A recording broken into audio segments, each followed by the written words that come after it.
Hello दोस्तों, आज मैं आपको एक नया टॉपिक के बारे में बताऊंगा, पॉलिटी।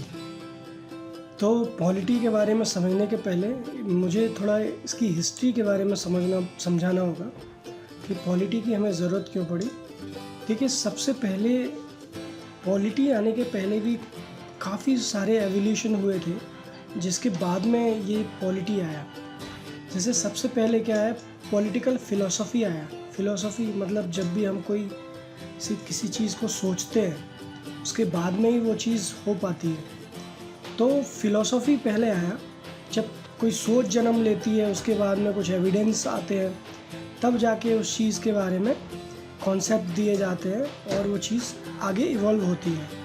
सबसे पहले आया पॉलिटिकल फ़िलॉसफी। उसके बाद में जब इस फ़िलॉसफी को थोड़े एविडेंस मिले तो ये बन गया पॉलिटिकल साइंस। फिर उसके बाद में ये जो साइंस है ये और इवॉल्व हुआ और इसने पॉलिटी की शक्ल ले ली। पॉलिटी यानी राज व्यवस्था।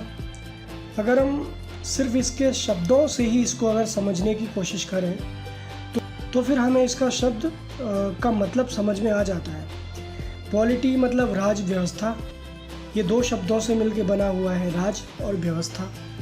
यानी किसी भी राज्य को चलाने के लिए जो भी व्यवस्था करनी पड़ती है वो सब पॉलिटी के अंदर आता है। अब हम इस डेफिनेशन को आगे पढ़ेंगे, लेकिन उसके पहले ये इसका उद्भव कहाँ से हुआ, यानी इसका जन्म कहाँ से हुआ। तो इसका जन्म हुआ है ग्रीक से। ज़्यादातर इसी टाइप की जो भी लिटरेचर फिलोसफी आई है, उन सब का जन्म ग्रीक से ही हुआ है, जिसकी कैपिटल एथेंस है। ग्रीक में एक बहुत बड़े विचारवादी हुए थे जिनको सुकरात के नाम से जानते हैं। सुकरात या इंग्लिश में सॉक्रेट्स भी बोलते हैं। ये काफ़ी इंटेलिजेंट थे, ये बहुत इंटेलिजेंट थे। इन्होंने काफ़ी सारे स्टूडेंट्स को पढ़ाया, बहुत सारी विचारधाराएं दी, लेकिन इन्होंने कोई बुक नहीं लिखी। ठीक है, इन्होंने काफ़ी सारे स्टूडेंट्स को पढ़ाया।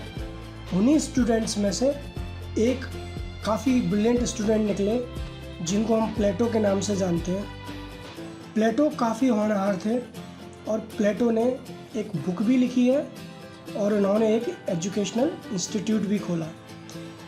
जो बुक इनकी लिखी हुई है उसको बोलते हैं हम रिपब्लिक। प्लेटो ने एक एजुकेशनल इंस्टीट्यूट खोला, उसको हम द एकेडमी के नाम से जानते हैं। इसके बाद में द एकेडमी में से ही कुछ बहुत सारे स्टूडेंट्स को इन्होंने पढ़ाया। तो द एकेडमी में से ही एक ब्रिलियंट स्टूडेंट निकले जिनको हम अरस्तू के नाम से जानते हैं। अरस्तू ने एक बुक लिखी, पॉलिटिक्स, इसीलिए इनको फादर ऑफ पॉलिटिकल साइंस भी बताया गया। अब अरस्तू के कुछ एक शिष्य निकले, सिकंदर या अलेक्जेंडर द ग्रेट। ठीक है, तो अब इसमें से कौन कौन से क्वेश्चंस बन सकते हैं वो मैं आपको बता देता हूँ। देखिए, सबसे पहले तो ये सीक्वेंस आ जाता है कि किसके बाद में कौन आया।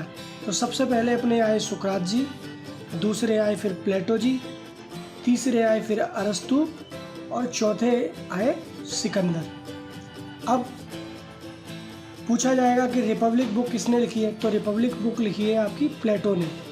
इसी में ये घुमा देगा, बोल देगा बताओ किसने लिखी है, अरस्तू ने लिखी है, सुकरात ने लिखी है, सिकंदर ने लिखी है। तो हमें याद रखना है, प्लेटो ने लिखी है द रिपब्लिक और अरस्तू ने लिखी है पॉलिटिक्स। अरस्तू ने पॉलिटिक्स लिखी है, इसीलिए इनको फादर ऑफ पॉलिटिकल साइंस भी बोलते हैं। एक क्वेश्चन ये भी बनता है कि फादर ऑफ पॉलिटिकल साइंस किसको बोलते हैं, या राजनीति विज्ञान का पिता किसको बोलते हैं, तो वो बोलते हैं अपने अरस्तू जी को। उसके बाद में एक बहुत ही फेमस क्वेश्चन है कि द एकेडमी जो एजुकेशनल इंस्टीट्यूट है उसकी स्थापना किसने करी, तो उसकी स्थापना करी अपने प्लेटो साहब ने। तो ये सारे क्वेश्चंस बनते हैं। अब हम आगे चलते हैं। तो किसी भी राज्य के 4 एलिमेंट होते हैं, यानी 4 तत्व होते हैं। कोई भी राज्य या कोई भी राष्ट्र जो बोला जाता है वो इन 4 चीज़ों से मिलकर बना होता है। यही इंडियन पॉलिटी का बेस है। तो 4 एलिमेंट कौन कौन से हैं? सबसे पहला एलिमेंट है एरिया, दूसरा एलिमेंट है पॉपुलेशन, तीसरा एलिमेंट है गवर्नमेंट और चौथा एलिमेंट है सोवरेनिटी, जो कि सबसे ज़्यादा इम्पोर्टेंट एलिमेंट है। सबसे ज़्यादा इम्पोर्टेंट एलिमेंट हम इसीलिए इसको कह रहे हैं क्योंकि अगर ये सोवरेनिटी नहीं होगी, ये संप्रभुता अगर नहीं होगी, तो कोई भी राज्य नहीं कहलाया जाएगा। सोवरेनिटी क्या होती है? तो किसी भी राज्य के पास में अगर अंदर के और बाहर के निर्णय लेने की अगर क्षमता है, अगर पावर है, तो उस राज्य को हम बोलेंगे कि ये सोवरीन राज्य है। ठीक है, इसको सोवरीन राज्य बोलेंगे या संप्रभुत्व राज्य बोलेंगे। तो मैंने बताया था शुरुआत में कि इंडियन पॉलिटी दो चीज़ों से मिलकर बनी है, एक राज्य और एक व्यवस्था। किसी भी राज्य को चलाने के लिए जो भी रूल्स की ज़रूरत होती है, तो वो रूल्स का जो सेट है, the set of rules is known as constitution. Constitution क्या होता है? The set of rules which is required to run of a state. मौलिक नियमों का वो समूह जो किसी भी राज्य को चलाने के लिए ज़रूरी होता है, उसको हम बोलते हैं संविधान। ये स्टेट के जो 4 एलिमेंट हैं, वो 4 एलिमेंट कहाँ से निकल के आए? तो ये चारों एलिमेंट निकल के आए 1933 के मॉन्टेविडियो कन्वेंशन से। मॉन्टेविडियो कन्वेंशन क्या है? तो मैं आपको बता देता हूँ कि मॉन्टेविडियो उरुग्वे की एक कैपिटल है। उरुग्वे जो कंट्री है उसकी एक कैपिटल है जो कि पड़ती है अपनी साउथ अमेरिका कंटिनेंट में। 1933 में एक सम्मेलन हुआ जहाँ पे ये डिसाइड किया गया कि किसी को भी राज्य हम कब बोलेंगे, जब उसके पास में ये 4 एलिमेंट होंगे। तो किसी राज्य की व्यवस्था के संचालन हेतु जो निर्मित मूलभूत कानूनों का जो समूह है, उसको हम संविधान बोलते हैं। ये तो हो गई संविधान की डेफिनेशन।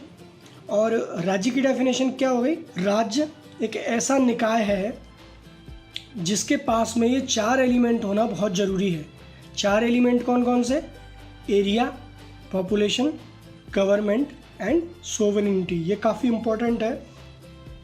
इसमें आपको कोई भी क्वेश्चन पूछेगा तो यही पूछेगा कि ये 3 चीज़ें दे देगा और एक चीज़ है कोई भी गलत दे देगा और बोलेगा कि इनमें से कौन सा चौथा एलिमेंट नहीं है। ठीक है, तो ये आपको याद रखना है कि कोई भी स्टेट इन 4 एलिमेंट से मिलके बनी होती है।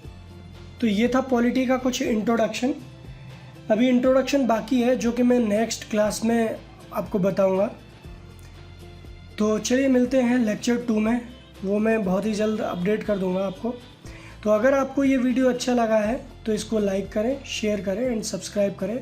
ये वीडियो काफ़ी इम्पोर्टेंट है उन लोगों के लिए जो MPPSC, UPSC या किसी भी स्टेट की PSC के लिए तैयारी कर रहे हैं, क्योंकि पॉलिटी बहुत ही इम्पोर्टेंट और मेजर रोल प्ले करता है किसी भी एग्ज़ाम को निकालने में, जो कि जुड़े हुए हैं स्टेट पब्लिक सर्विस कमीशन से। So thank you very much. देखते रहिए टेक इंजीनियरिंग ज्ञान। धन्यवाद।